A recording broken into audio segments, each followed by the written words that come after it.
Hello students.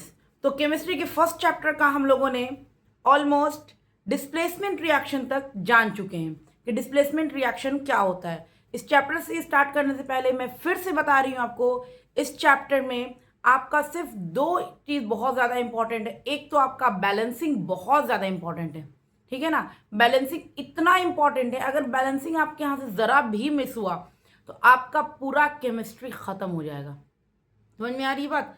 अगर आपने balancing ज़रा सा भी मिस की और ज़रा सा भी आपने प्रैक्टिस करने में थोड़ी सी भी आपने में क्या बोलते हैं लापरवाही की कि हो जाएगा, ये हमसे हो जाएगा, बिना प्रैक्टिस किए हो जाएगा, ऐसा नहीं हो सकता है। आपको प्रैक्टिस करना पड़ेगा, ठीक है ना। और आपको प्रैक्टिस करने के लिए आपको बहुत क्वेश्चंस उस पर करने पड़ेंगे। बहुत सारे मेथड्स हैं बैलेंसिंग के, हर टीचर्स अलग अलग मेथड बताते हैं। मैंने भी आपको 3 मेथड बताया, एक हीट एंड ट्रायल्स मेथड बताया, एक एबीसी मेथड बताया, एक मेटल नॉन मेटल मेथड बताया। आपको जिसमें आसानी लगे, आपको जो प्रैक्टिस करने में आसानी लगे, आप उसके साथ चलो। हम तो कहेंगे शुरू शुरू में आप हीट एंड ट्रायल मेथड से भी कुछ को बैलेंस करो, कुछ को एबीसी से बैलेंस करो, कुछ को मेटल नॉन मेटल से बैलेंस करो। इस तरीके से क्या होगी ना, आपकी प्रैक्टिस हो जाएगी। एक बार जब आपकी प्रैक्टिस हो जाती है ना, जितना भी टफ क्वेश्चन आएगा आप बहुत इजीली और बहुत आसान से हर क्वेश्चन को कर पाओगे, ठीक है ना। तो ये थी आपकी बैलेंसिंग ऑफ केमिकल इक्वेशन। और दूसरा इसमें बहुत ज़्यादा जो इंपॉर्टेंट है बच्चों, वो है आपका टाइप्स ऑफ केमिकल रिएक्शन, ठीक है ना। टाइप्स ऑफ केमिकल रिएक्शन आपका बहुत ज़्यादा इंपॉर्टेंट है। अगर आपने इसमें भी थोड़ा मिस की तो चैप्टर आपका बिल्कुल भी मिस हो जाएगा। तो हम लोगों ने टाइप्स ऑफ केमिकल रिएक्शन में बच्चों कॉम्बिनेशन रिएक्शन देखा। एक बार रिकैप करते हैं ताकि आपका भी रिवीजन हो जाए और हम लोग देख भी ले कहाँ तक हम लोग पढ़ चुके हैं, है ना। हम लोग कॉम्बिनेशन रिएक्शन पढ़े। कॉम्बिनेशन मतलब मैंने बताया कि कंबाइन होना, नाम से ही है कॉम्बिनेशन रिएक्शन। तो छोटा छोटा एलिमेंट्स रिएक्शन में पार्टिसिपेट करके एक सिंगल प्रोडक्ट अगर देता है तो उसको हम लोग कॉम्बिनेशन रिएक्शन कहते हैं। उसके बाद एक हम लोग को बहुत ही मतलब कि एक सिंगल प्रोडक्ट रिएक्टेंट हमको बहुत सारा प्रोडक्ट दे रहा है, एक सिंगल रिएक्टेंट हमको बहुत सारा प्रोडक्ट दे रहा है, उसको हम लोग डीकम्पोजिशन रिएक्शन कहते हैं। कॉम्बिनेशन रिएक्शन का डीकम्पोजिशन रिएक्शन जस्ट अपोजिट है, ठीक है ना। डिकम्पोजिशन रिएक्शन हम लोग को करवाना पड़ता है, डिकम्पोजिशन रिएक्शन में हम लोग को हीट देना पड़ता है। मतलब कि डिकम्पोजिशन रिएक्शन करवाने के लिए हम लोग को उसको एनर्जी प्रोवाइड करना पड़ता है। यानी कि डिकम्पोजिशन रिएक्शन जब भी होगा तभी होगा जब हम लोग एनर्जी प्रोवाइड करेंगे। अगर हम एनर्जी प्रोवाइड नहीं करेंगे तो डिकम्पोजिशन रिएक्शन हमारा नहीं होगा, ठीक है ना। तो डिकम्पोजिशन रिएक्शन अगर हीट के थ्रू करवा रहे हैं तो थर्मल डिकम्पोजिशन, इलेक्ट्रिसिटी के थ्रू करवा रहे हैं तो इलेक्ट्रोलाइटिक। इलेक्ट्रोलाइसिस तो चैप्टर ही है, मतलब कि एक टॉपिक ही है आपका थर्ड चैप्टर में, बहुत इंपॉर्टेंट है ये, ठीक है ना। तो मैं अभी सिर्फ नाम बता रही हूँ, आगे इसके बारे में पढ़ना भी है आपको। उसके बाद हम लोगों ने जाना कि सनलाइट के थ्रू भी होता है डिकम्पोजिशन रिएक्शन। उसके बाद मैंने बताया एंडोथर्मिक रिएक्शन, एक्सोथर्मिक रिएक्शन क्या होता है, इंडो क्या होता है, एक्सो क्या होता है। जहाँ पर हीट देना पड़ा, जहाँ पर एनर्जी हमको देना पड़ा, वो हमारा एंडोथर्मिक होता है। जहाँ से एनर्जी रिलीज हो रही है वो उसको हम लोग एक्सोथर्मिक रिएक्शन कहते हैं। उसके बाद हम लोगों ने पढ़ा बच्चों डिस्प्लेसमेंट रिएक्शन, जिसमें सबसे ज़्यादा इंपॉर्टेंट था रिएक्टिविटी सीरीज। मैंने कहा था कि डिस्प्लेसमेंट रिएक्शन तभी क्लियर होगा जब आपकी रिएक्टिविटी सीरीज क्लियर होगी। अगर आपने रिएक्टिविटी सीरीज 100% क्लियर रखी है, आपकी रिएक्टिविटी सीरीज बहुत अच्छी है, आपने बहुत अच्छे से याद कर लिया है, सब एलिमेंट्स को देख देख करके एक वर्ड को याद किया, तो डिस्प्लेसमेंट रिएक्शन आपका कभी गलत नहीं होने जा रहा है, ठीक है ना। उसके बाद हम लोग देखे थे बच्चों डबल डिस्प्लेसमेंट रिएक्शन। ये तो बहुत ज़्यादा आसान टॉपिक है double displacement reaction. Double displacement reaction जो होता है बच्चों, इसमें सिर्फ आयन का एक्सचेंज होता है। क्या होता है? सिर्फ आयन का एक्सचेंज होता है, ठीक है ना। तो उसको हम लोग डबल डिस्प्लेसमेंट रिएक्शन कहते हैं। उसके बाद मैंने आपको एक प्रिसिपिटेशन रिएक्शन बताया था कि दो एक्वस सॉल्यूशन को जब हम लोग रिएक्ट करवाते हैं तो एक न्यू प्रोडक्ट हमको मिलता है जो कि इनसॉलेबल होता है, ठीक है ना। और उसके नीचे में आकर के एक मडी टाइप का जमा हो जाता है, उसको प्रिसिपिटेट कहते हैं। और उस पूरे रिएक्शन को प्रिसिपिटेशन रिएक्शन से हम लोग जानते हैं। उसके बाद मैंने कहा था neutralization reaction. Neutralization reaction, acid react with base to form salt and water is known as neutralization reaction. और हम लोगों ने डिस्प्लेसमेंट रिएक्शन पे कुछ एग्जाम्पल्स किए थे ताकि हम लोग का डिस्प्लेसमेंट रिएक्शन बहुत अच्छे से क्लियर हो जाए, ठीक है ना। अब हम लोग स्टार्ट करेंगे बच्चों हमारा जो तीन इक्वेशन बच गए, रिएक्शन बच गया है, वो है ऑक्सीडेशन, रिडक्शन एंड रिडॉक्स। ये तीन को हम लोग इंशाल्लाह आज कंप्लीट करेंगे। ओके, तो सबसे पहले हम लोग जानेंगे बच्चों ऑक्सीडेशन रिएक्शन क्या होता है। नंबरिंग आप लोग को याद होगा कि कौन से नंबर में हम लोग ऑक्सीडेशन लिखे थे, तो आप लिख लीजिएगा, ठीक है ना। Oxidation reaction, what is oxidation reaction, what is oxidation reaction. Oxidation reaction हमारा क्या होता है? तो ऑक्सीडेशन रिएक्शन में क्या होता है बच्चों, किसी भी रिएक्शन में, रिएक्शन में आप क्या देखोगे कि ऑक्सीजन का एडिशन हो रहा है, ऑक्सीजन आकर के ऐड हो रहा है, एडिशन ऑफ ऑक्सीजन हो रहा है। समझ में आ रही बात? कहीं पर भी अगर आपको एडिशन ऑफ ऑक्सीजन दिखता है तो ऑक्सीडेशन होगा। अगर आपको किसी भी रिएक्शन में एडिशन ऑफ ऑक्सीजन नहीं दिख रहा है लेकिन रिमूवल ऑफ हाइड्रोजन दिख रहा है, यानी कि उससे रिएक्शन से हाइड्रोजन रिमूव हुआ है, तो भी ऑक्सीडेशन कहलाता है। यानी कि आपको किसी रिएक्शन को ऑक्सीडेशन रिएक्शन बताने के लिए दो चीज चेक करना पड़ेगा। एक आप चेक करो कि ऑक्सीजन ऐड हुआ है कि नहीं। अगर उस रिएक्शन में ऑक्सीजन ऐड हुआ है तो आप कहोगे ऑक्सीडेशन रिएक्शन। अगर उस रिएक्शन में ऑक्सीजन नहीं दिख रहा ऐड होते हुए तो आप क्या चेक करोगे कि हाइड्रोजन रिमूव हुआ है कि नहीं। ये दोनों चेक करना पड़ेगा। ऐसा नहीं है दोनों में से कोई एक भी अगर दिख रहा है तो वो ऑक्सीडेशन रिएक्शन है, ठीक है ना। या तो आपको एडिशन ऑफ ऑक्सीजन होना चाहिए या आपको रिमूवल ऑफ हाइड्रोजन होना चाहिए। क्लियर है पॉइंट? दो चीज आपको देखनी है ऑक्सीडेशन के लिए। ऑक्सीडेशन के लिए टू टर्म देखना है। पहला, रिएक्शन में कहीं पर ऑक्सीजन ऐड हो रहा है कि नहीं। अगर रिएक्शन में कहीं पर ऑक्सीजन ऐड हुआ है तो आप सिंपल बोलोगे कि हाँ इसमें ऑक्सीडेशन हुआ है। और दूसरी बात, अगर उस रिएक्शन में आपको एडिशन ऑफ ऑक्सीजन कहीं दिख नहीं रहा है, कहीं मिल नहीं रहा है कि हाँ इसमें ऑक्सीजन का तो कोई एडिशन हुआ ही नहीं है, तो आप दूसरा चेक करो हाइड्रोजन का रिमूवल हुआ है कि नहीं, उस रिएक्शन से हाइड्रोजन बाहर गया है कि नहीं। तो ये दो चीज चेक करना है, या तो एडिशन ऑफ ऑक्सीजन या रिमूवल ऑफ हाइड्रोजन। क्लियर है पॉइंट? अगर ये दोनों में से कोई एक भी आपको रिएक्शन में दिखता है तो आप बोलोगे हाँ ऑक्सीडेशन रिएक्शन हुआ है, ठीक है ना बच्चों। तो आप क्या करोगे, कहीं पर भी कोई भी एलिमेंट है इसके साथ अगर ऑक्सीजन का ऐड हुआ है, यानी कि आप इसको ऐसे लिख सकते हो गेन ऑफ ऑक्सीजन, ठीक है ना, gain of oxygen, gain of oxygen. और दूसरा, अगर आपको कहीं पर भी रिएक्शन में ऑक्सीजन ऐड होता हुआ नहीं दिख रहा है तो कोई बात नहीं है भाई, हम दूसरी चीज को चेक करेंगे और वो है हमारा हाइड्रोजन। हाइड्रोजन का रिमूवल हुआ है कि नहीं, loss of hydrogen, loss of hydrogen, ठीक है। ऑक्सीडेशन रिएक्शन बच्चों बहुत इंपॉर्टेंट है। ऑक्सीडेशन रिएक्शन, रिडक्शन और रिडॉक्स ये बहुत इंपॉर्टेंट है। इसकी मुलाकात आपकी क्लास 11th में होती है, जो कि बहुत सारे बच्चों को टफ लगता है। तो टफ लगने की ज़रूरत नहीं है, बहुत आसान है, बहुत आसान है। सिर्फ आपको क्या देखना है कि रिएक्शन में अगर ऑक्सीजन का एडिशन दिखा तो आप बोलोगे ऑक्सीडेशन रिएक्शन है।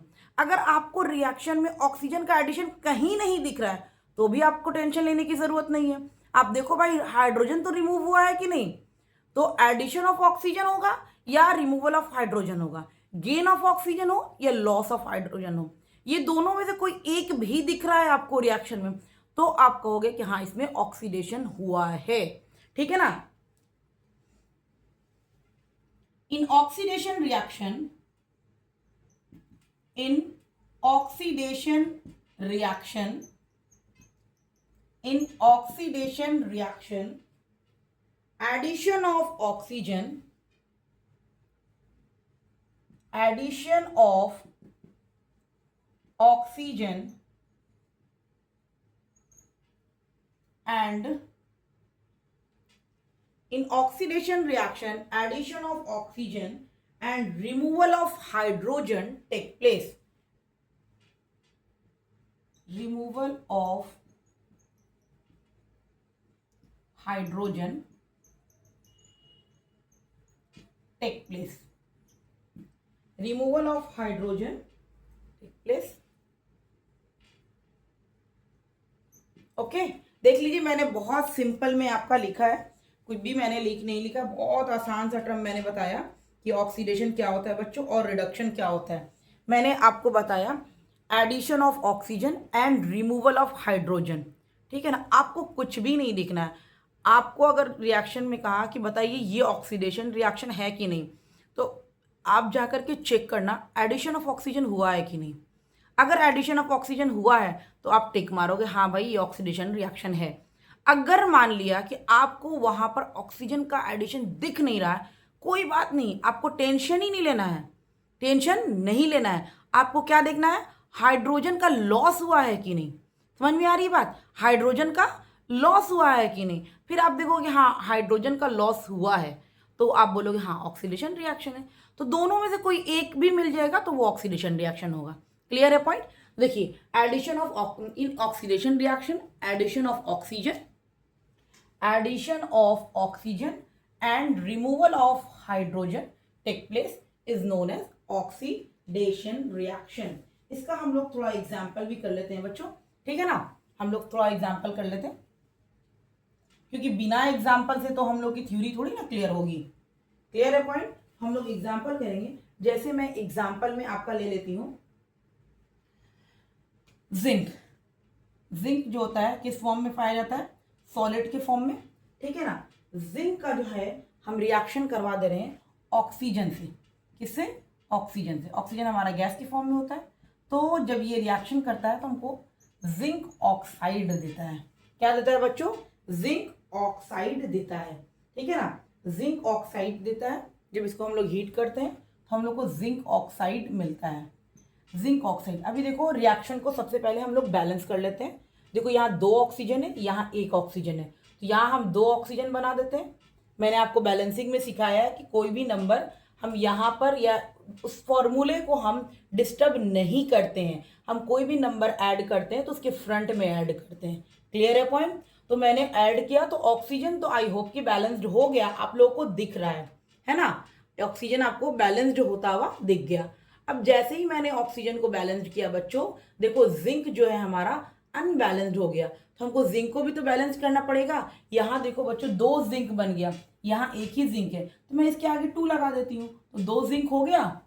क्लियर है पॉइंट, 2 जिंक हो गया। तो ये इक्वेशन जो है हमारा बच्चों बैलेंस हो गया, ठीक है। ये जो जिंक ऑक्साइड जो होती है ब्लैक कलर की कोटिंग आ जाती है, ठीक है ना, ब्लैक कोटिंग आ जाती है। ये इतना ये नहीं, हमको ये नहीं दिखाना है कि ब्लैक कोटिंग आती क्या, मैं इसलिए बता दे रही हूँ। कहीं पर भी अगर आपको मान लिया कि ब्लैक कोटिंग दिख रहा है कि उस रिएक्शन के बाद ब्लैक कोटिंग आ गई है, तो आपके माइंड में ये हो जाना चाहिए, ये आ जाना चाहिए कि अच्छा जिंक ऑक्साइड है तब ना ब्लैक कोटिंग आई। तो आपको इस तरह से दिमाग में फौरन आ जानी चाहिए। समझ में आ रही है बात। अगर आपको कोई इंसान बोलता है कि ओ वो ऐसे किया, वो ऐसे किया, वैसे, आप पूरे चीज को रिलेट करके अपने माइंड में ले आओगे, अच्छा तब ऐसा हुआ था। लेकिन अगर पढ़ाई की बात आएगी तो आप लोग ना कुछ याद नहीं रखोगे कि जिंक ऑक्साइड आखिर क्या था, कैसे हुआ था, रिएक्शन कैसे हुआ। तो ये सब काम क्या है ना, अब बच्चे लोग को पढ़ाई में ज़्यादा मेहनत करना चाहिए, ज़्यादा ध्यान देना चाहिए, ठीक है ना। बाकी लोग क्या कर रहे हैं, कितना पढ़ रहे हैं, थोड़ा पढ़ रहे हैं, ज़्यादा पढ़ रहे हैं, हमको मतलब नहीं है। हम क्या कर रहे हैं वो हमको मतलब होना चाहिए, ठीक है ना। कभी भी आप किसी से अपने आप को कंपेयर ना करो। मैं आपको हमेशा बताती हूँ कि आप अपने आप को किसी से कंपेयर ना करो, आप अपने आप को अपने आप से ही कंपेयर करो। क्लियर है कि आप कहाँ पर हो, आपकी क्या एबिलिटी है, आपकी क्या कैपेसिटी है, आप कितने तक जा सकते हो, कितने तक टच कर सकते हो क्वेश्चन को। तो ये कैपेसिटी आपकी होनी चाहिए, ना कि आप ये करो कि ओ अच्छा मेरे साथ जो बच्चा बैठता है ना बड़ा जल्दी जल्दी क्वेश्चन बनाता है। कोई बात नहीं, बनाता है तो आप भी मेहनत करो, आप भी बनाओगे। कंपेयर ना करो, कंपेयर ना करो। फिर मैं बता रही हूँ किसी से कंपेयर ना करना। कंपेयर करने के चक्कर में आप कुछ गेन नहीं कर पाओगे। इसीलिए आप अपने हिसाब से, अपने आप की स्टेबिलिटी देख करके हर दिन 2 टॉपिक आगे का पढ़ो, 3 टॉपिक पीछे का रिवाइज करो। 2 टॉपिक जो क्लास में पढ़ाई हुआ 2 टॉपिक उसको रिवीजन करो। आज जो पढ़ाई हुई उसको 2 टॉपिक पढ़ लिए, और 2 टॉपिक पढ़ने के बाद हम 3 टॉपिक रोज, 3 टॉपिक, अगर किसी के पास टाइम नहीं है, टाइम नहीं है ज़्यादा, मतलब कि ज़्यादा नहीं हो पा रहा है, तो आप 2 ही टॉपिक पढ़ो, रिवाइज करो। 2 टॉपिक रोज रिवाइज करो, रोज रोज रोज रोज रिवाइज करो। आपको ऐसा याद हो जाएगा, ऐसा माइंड में सेट हो जाएगा कि आपसे कोई पूछेगा कि एनसीईआरटी में ये वर्ड कहाँ लिखा हुआ है, तो आप बताओगे अच्छा ये पेज नंबर इतना में यहाँ पर ऐसे फिगर बना हुआ इस तरह से लिखा हुआ है। इस तरह से आपकी प्रैक्टिस होनी चाहिए, ठीक है ना। फिर चाहे दुनिया का कितना भी टफेस्ट एग्जाम हो, चाहे आईएएस का हो, डॉक्टर्स हो, इंजीनियर, जिसका भी एग्जाम हो, आपको क्वालिफाई करने से कोई नहीं रोक सकता है। उसके लिए आपको सिर्फ मेहनत चाहिए, ठीक है ना। आप सिर्फ मेहनत करो, आप इतना पढ़ो, इतना पढ़ो, इतना रगड़ो अपने आप को पढ़ाई में कि आपको एक एक बुक की, एक एक टॉपिक, कोई अगर आपसे पूछ ले रहा है कि एनसीईआरटी में क्या ये फिगर बना हुआ है, आप फटाक से बोलो कि यस, उस पेज नंबर में, उस चैप्टर में, यहाँ पर इस तरह का फिगर है, ये कलर है उसका। ये आपकी प्रैक्टिस होनी चाहिए। समझ में आ रही है? Practice make a man perfect. जितना ज़्यादा प्रैक्टिस करोगे उतना ज़्यादा आपका माइंड शार्प होगा। समझ में आ रही है बात? तो चलिए, मैंने आपको बताया कि देखिए, मैंने इसलिए यहाँ पर बताया कि जिंक ऑक्साइड की ब्लैक कोटिंग आती है। कहीं पर भी अगर आपको कहीं पर ब्लैक कोटिंग दिख रही है, क्वेश्चन में कह रहा है कि अच्छा इसका रिएक्शन हुआ, यहाँ पर हमको जो प्रोडक्ट दिया उसकी ब्लैक कोटिंग है, उसके ऊपर ब्लैक कोटिंग है, तो आपको दिमाग में हो जाना चाहिए अच्छा इसके बारे में तो हम लोग जिंक ऑक्साइड में पढ़े थे। जिंक ऑक्साइड जो होती है ब्लैक कोटिंग की होती है। क्लियर है? बस इतना ही मैं बता रही थी। हमको तो ऑक्सीडेशन रिएक्शन यहाँ बताना है बच्चों, तो ऑक्सीडेशन रिएक्शन बताना है बच्चों। देखो, रिएक्शन से पहले और रिएक्शन के बाद, देखो रिएक्शन से पहले जिंक अकेला था, रिएक्शन से पहले क्या था बच्चों? जिंक अकेला था। सॉरी, जिंक ऑक्साइड की तो येलो आती है, सो आई एम सो सॉरी बच्चों। जिंक ऑक्साइड तो येलो होता है, कॉपर ऑक्साइड की ब्लैक कोटिंग होती है। आई एम सो सॉरी, ठीक है ना, वो मिस्टेक हो गया। कॉपर ऑक्साइड की ब्लैक कोटिंग होती है, जिंक ऑक्साइड की ब्लैक कोटिंग नहीं होती है। जिंक ऑक्साइड की येलो कलर होती है, ठीक है ना। जिंक ऑक्साइड की येलो और कॉपर ऑक्साइड की क्या होती है? वो ब्लैक कोटिंग होती है, ठीक है ना। मुझे ऐसा लगा कि मैंने कॉपर का लिया, लेकिन कॉपर नहीं था, जिंक है। चलो, तो जिंक का येलो होता है, याद रखिएगा। उसके बाद बच्चों में हम लोग क्या देखना, ऑक्सीडेशन हुआ कि नहीं। तो आप देखो, पहले जिंक अकेले था ना, अकेले। रिएक्शन के बाद क्या हुआ? जिंक के साथ ऑक्सीजन आ गया, तो यहां पर एडिशन ऑफ ऑक्सीजन हुआ। क्या हुआ? एडिशन ऑफ ऑक्सीजन हो रहा है बच्चों। आपको दिख रहा है क्लियर कि एडिशन ऑफ ऑक्सीजन हुआ है। इसका मतलब ये कि ऑक्सीडेशन रिएक्शन यहां हुआ है। नेक्स्ट एग्जांपल हम लोग ले लेते हैं। इस कॉपर की मैं बात कर रही थी, मैंने सोचा कि मैं कॉपर ही ली हूं, लेकिन कॉपर नहीं, जिंक ले लिया था। मैं कॉपर से भी रिएक्शन करवा देती हूँ। कॉपर का रिएक्शन करवाते हैं, कॉपर भी सॉलिड फॉर्म में होता है। ऑक्सीजन के साथ रिएक्शन करवाएंगे तो हम लोग को कॉपर ऑक्साइड देते हैं और इसकी ब्लैक कोटिंग होती है, ठीक है ना बच्चों। इसकी ब्लैक कोटिंग होती है, कॉपर ऑक्साइड की ब्लैक कोटिंग होती है। जिंक ऑक्साइड की कलर जो होता है वो येलो होता है, ठीक है ना। तो ये गैस के फॉर्म में है। बैलेंस कर लेते हैं, यहां पर ही बच्चों बैलेंस कर लिया मैंने। अब देखो, रिएक्शन से पहले कॉपर अकेले है, रिएक्शन के बाद कॉपर के साथ कौन आकर के ऐड हो गया? ऑक्सीजन। तो addition of oxygen, addition of oxygen क्या होता है बच्चों? Oxidation reaction. Addition of oxygen is known as oxidation reaction, ठीक है ना। तो ये मैंने ऑक्सीजन से एग्जांपल ले लिया। अब मैं दो एग्जांपल आपको हाइड्रोजन से लेकर के दिखाती हूँ। हाइड्रोजन से लेकर दिखाती हूँ। जैसे मैंने HCl लिया, ठीक है ना। HCl का रिएक्शन जब करवाएं तो H2 प्लस Cl2 दिया, ठीक है ना, यही दिया ना हमको, H2 प्लस Cl2 दिया। देखो, रिएक्शन से पहले क्लोरीन के साथ कौन था? हाइड्रोजन था। रिएक्शन से पहले क्लोरीन के साथ हाइड्रोजन था, रिएक्शन के बाद क्लोरीन के साथ हाइड्रोजन है, तो यहां पर क्या हुआ? रिमूवल ऑफ हाइड्रोजन, या आप लिख लो loss of hydrogen. Loss of hydrogen, तो लॉस ऑफ हाइड्रोजन में हमारा क्या होता है बच्चों? ऑक्सीडेशन, ठीक है ना, ऑक्सीडेशन होता है। उसके बाद भी आप, जैसे मैंने एग्जांपल लिया H2S, हाइड्रोजन सल्फाइड, ठीक है, इसका रिएक्शन मैंने करवाया क्लोरीन के साथ, तो हमको दे रहा है HCl देता है और हमको सल्फाइड जो है अलग कर देता है। तो देखो बच्चों, रिएक्शन से पहले सल्फर के साथ हाइड्रोजन अटैच है, लेकिन रिएक्शन के बाद बेचारा सल्फर जो अकेले हो गया ना। रिएक्शन से पहले सल्फर के साथ हाइड्रोजन अटैच है, लेकिन रिएक्शन के बाद सल्फर बेचारा क्या हो गया, अकेला हो गया। तो यहां पर क्या हुआ, loss of hydrogen, loss of hydrogen. तो ये हमारा क्या हो गया, ऑक्सीडेशन रिएक्शन। क्लियर है पॉइंट। तो कहीं पर आपको रिमूवल ऑफ ऑक्सीजन होता हुआ कहीं पर आपको एडिशन ऑफ ऑक्सीजन होता हुआ दिखेगा, कहीं पर आपको रिमूवल ऑफ हाइड्रोजन होता हुआ दिखेगा। दोनों में से कोई एक भी दिखेगा तो आप कहोगे कि हाँ इसमें ऑक्सीडेशन रिएक्शन हुआ है। आई होप कि आप लोग का क्लियर होगा। चलिए ऑक्सीडेशन रिएक्शन के बाद बच्चों हम लोग रिडक्शन पढ़ेंगे, रिडक्शन रिएक्शन, ठीक है ना, रिडक्शन पढ़ेंगे। ऑक्सीडेशन हो गया, अब हम लोग पढ़ेंगे रिडक्शन। रिडक्शन पढ़ेंगे, इसमें जस्ट उल्टा है ऑक्सीडेशन का, इसमें जस्ट उल्टा है। इसमें क्या होता है, addition of hydrogen, gain of hydrogen,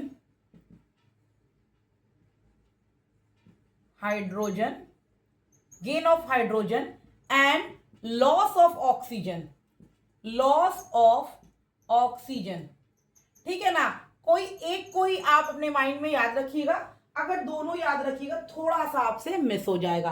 तो देखिए ऑक्सीडेशन में पढ़े एडिशन ऑफ ऑक्सीजन यानी कि गेन ऑफ ऑक्सीजन और लॉस ऑफ हाइड्रोजन, रिडक्शन में gain of hydrogen and loss of oxygen. ये बस ऑक्सीडेशन का जस्ट अपोजिट है रिडक्शन। इसलिए आप एक चीज को ही रिमाइंड में रखिएगा, माइंड में रखिएगा, एक चीज को याद रखिएगा कि ऑक्सीडेशन क्या होता है, रिडक्शन जस्ट उसका अपोजिट होता है।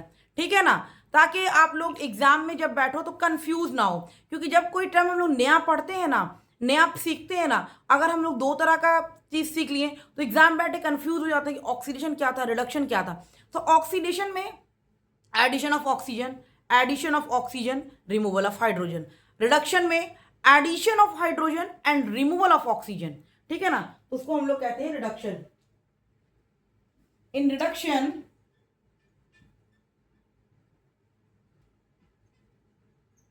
addition of hydrogen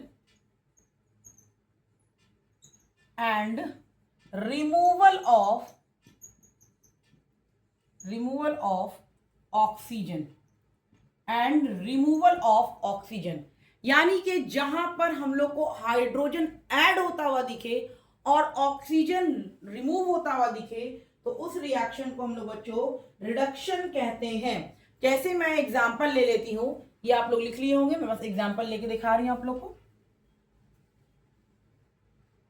जैसे मैंने कॉपर ऑक्साइड को, कॉपर ऑक्साइड का कलर कैसा होता है बच्चों, ब्लैक कोटिंग होती है, ब्लैक कोटिंग होती है, ठीक है ना, ब्लैक कोटिंग, ठीक है। और जिंक ऑक्साइड का कलर येलो होता है, याद रखिएगा, ठीक है ना। इसका हम रिएक्शन करवा रहे हैं H2 के साथ, तो ये हमको देता है बच्चों कॉपर ऑक्साइड का, तो हमको देता है H2O और कॉपर को बाहर करता है, ठीक है ना। तो देखो कॉपर ऑक्साइड का जब H2 के साथ रिएक्शन करवाएं तो हमको H2O और कॉपर मिला, ठीक है ना, H2 और कॉपर मिला। तो देखो बच्चों रिएक्शन से पहले कॉपर के साथ कौन है, ऑक्सीजन है, रिएक्शन के बाद कॉपर अकेले हो गया, यानी कि रिमूवल ऑफ ऑक्सीजन हुआ है, या आप लॉस ऑफ ऑक्सीजन लिख लो डायरेक्ट, लॉस ऑफ ऑक्सीजन हुआ है, दिख रहा है ना आप लोग को, लॉस ऑफ ऑक्सीजन हुआ है। तो जहां पर भी लॉस ऑफ ऑक्सीजन होता है बच्चों उसको हम लोग रिडक्शन बोलते हैं, उसको हम लोग रिडक्शन बोलते हैं, ठीक है ना। तो ये था आपका एग्जाम्पल आपका रिडक्शन का। तो ऑक्सीडेशन और रिडक्शन क्या है, ऑक्सीडेशन और रिडक्शन जस्ट एक दूसरे का अपोजिट है, ठीक है ना। तो आप कर लोगे। अब हम लोग आ जाते हैं रिडॉक्स रिएक्शन, रिडॉक्स रिएक्शन। ये रिडॉक्स रिएक्शन कोई नया रिएक्शन नहीं है, अभी मैं आपको इसमें ही दिखा देती हूँ जो आप पढ़े हो बस। ये हो गया आपका रिडक्शन, ठीक है। ये हो गया ऑक्सीडेशन, ठीक है ना, दोनों चीज आप पढ़ लिए ना, ऑक्सीडेशन भी पढ़े और रिडक्शन भी पढ़े, बस उस दोनों से ही एक नाम बन गया रिडॉक्स रिएक्शन। रिडॉक्स रिएक्शन है बच्चों जहां जिस रिएक्शन में ऑक्सीडेशन भी दिखे और रिडक्शन भी दिखे उस रिएक्शन को ऑक्सीडेशन रिएक्शन कहते हैं। ऑक्सीडेशन होता है addition of oxygen, removal of hydrogen. Reduction होता है addition of hydrogen, removal of oxygen. ठीक है, तो हम लोग दोनों को रिएक्शन में देखें, अगर सिंगल सिंगल देखना है तो देख लिए, लेकिन अगर एक रिएक्शन में दोनों चीज हमको दिख रहा है, वहां पर ऑक्सीडेशन होता हुआ भी दिख रहा है और रिडक्शन होता हुआ भी दिख रहा है, तो उस केस में हम लोग उस रिएक्शन को रिडॉक्स रिएक्शन कहते हैं। रिडॉक्स, रिड मतलब रिडक्शन, ऑक्स मतलब ऑक्सीडेशन, यानी कि उस रिएक्शन में रिडक्शन भी हो रहा है और ऑक्सीडेशन भी हो रहा है। क्लियर है point?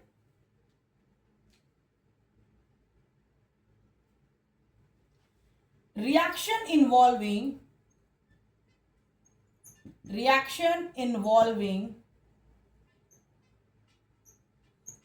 both oxidation and reduction, both oxidation and reduction simultaneously, both oxidation and reduction simultaneously.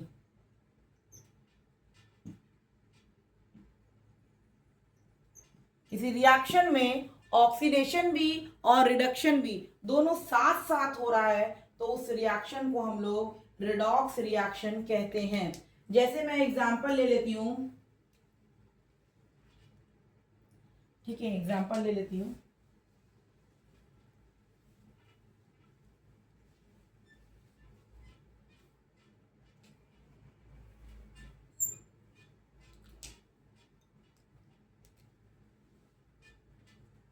H2S hydrogen sulphide. क्या लिया मैंने? Hydrogen sulphide. उसका रिएक्शन करवा रहे हैं Cl2 के साथ। तो यहां पर हमको दे रहा है HCl और सल्फर, ये दे रहा है। अब पहले हम लोग इस इक्वेशन को बैलेंस करेंगे। अब देखो बच्चों, यहाँ पर 2 हाइड्रोजन है, यहाँ पर 1 हाइड्रोजन है। हम लोग क्या करते हैं, यहाँ पर 2 हाइड्रोजन बना देते हैं। तो हाइड्रोजन तो मेरा बैलेंस्ड हो गया। उसके बाद यहाँ 2 क्लोरीन था, यहाँ पर भी 2 क्लोरीन, बैलेंस्ड हो गया। सल्फर एक इधर भी है, सल्फर एक उधर भी है। हम लोग को क्या करना है, देखना है कि ये रिडॉक्स रिएक्शन है कि नहीं। तो आप देखो, आप रिडॉक्स रिएक्शन देखो कि रिएक्शन से पहले सल्फर के साथ हाइड्रोजन भी अटैच था, लेकिन रिएक्शन के बाद सल्फर बेचारा अकेले हो गया, यानी कि इस केस में लॉस ऑफ हाइड्रोजन हुआ है। लॉस ऑफ हाइड्रोजन हुआ है, ठीक है ना। रिएक्शन से पहले क्लोरीन अकेले था, रिएक्शन से पहले क्लोरीन बेचारा अकेले था, लेकिन रिएक्शन के बाद क्लोरीन के साथ कौन आ गया, हाइड्रोजन आ गया। तो यहां पर एडिशन ऑफ हाइड्रोजन हुआ है ना। तो एक ही रिएक्शन में एडिशन ऑफ हाइड्रोजन भी दिख रहा है, एक ही रिएक्शन में लॉस ऑफ हाइड्रोजन भी दिख रहा है, या यहां पर आप गेन लिख लीजिए, गेन ऑफ हाइड्रोजन लिख लीजिए, ठीक है ना। आप एक ही रिएक्शन में देखो बच्चों, गेन ऑफ हाइड्रोजन भी हुआ है और लॉस ऑफ हाइड्रोजन भी हुआ है। एक ही रिएक्शन में, एक ही रिएक्शन है, इसमें गेन ऑफ हाइड्रोजन भी दिख रहा है, लॉस ऑफ हाइड्रोजन भी दिख रहा है। गेन ऑफ हाइड्रोजन मतलब कि रिडक्शन, गेन ऑफ हाइड्रोजन मतलब कि रिडक्शन, लॉस ऑफ हाइड्रोजन मतलब कि ऑक्सीडेशन। यानी कि एक ही रिएक्शन में ऑक्सीडेशन भी हो रहा है, रिडक्शन भी हो रहा है, तो इसलिए ये रिएक्शन हमारा क्या है, रिडॉक्स रिएक्शन है। समझ में आ रही बात बच्चों कि आपको किसी भी इक्वेशन में अगर आपको ऑक्सीडेशन भी दिखे और रिडक्शन भी दिखे तो उस रिएक्शन को हम लोग रिडॉक्स रिएक्शन कहते हैं। किसी भी रिएक्शन में ऑक्सीडेशन भी दिखे और रिडक्शन भी दिखे तो उस रिएक्शन को रिडॉक्स रिएक्शन कहते हैं हम लोग। आई होप कि आप लोग को क्लियर हुआ होगा। चलिए एक एग्जांपल्स और ले लेते हैं हम लोग, ताकि आपको और 100% क्लियर हो जाए, ठीक है ना। जैसे मैं एग्जांपल लेती हूं, कॉपर ऑक्साइड का H2 से करवाते हैं तो हम लोग को देता है H2O और कॉपर हमारा बाहर हो जाता है। यही ना है रिएक्शन होता है, ठीक है। हम लोग क्या करते हैं देखते हैं बच्चों। देखो रिएक्शन से पहले कॉपर के साथ ऑक्सीजन है, रिएक्शन से पहले कॉपर के साथ ऑक्सीजन है, लेकिन रिएक्शन के बाद कॉपर बेचारा अकेले हो गया, लॉस ऑफ ऑक्सीजन हो गया, ठीक है ना, दिख रहा है आपको। उसके बाद रिएक्शन से पहले हाइड्रोजन अकेले है, रिएक्शन के बाद हाइड्रोजन के साथ ऑक्सीजन आ गया, एडिशन या गेन ऑफ ऑक्सीजन हो गया, दिख रहा है। रिएक्शन से पहले कॉपर के साथ ऑक्सीजन था, रिएक्शन के बाद कॉपर बेचारा अकेले हो गया। रिएक्शन से पहले हाइड्रोजन अकेले था, रिएक्शन के बाद हाइड्रोजन के साथ ऑक्सीजन आके अटैच हो गया। Gain of oxygen is known as oxidation and loss of oxygen is known as reduction, ठीक है। एक ही रिएक्शन में आपको ऑक्सीडेशन भी दिखा और रिडक्शन भी दिखा, इसलिए ये रिएक्शन हमारा क्या है बच्चों, रिडॉक्स रिएक्शन है। समझ में आ गई आपको रिडॉक्स रिएक्शन।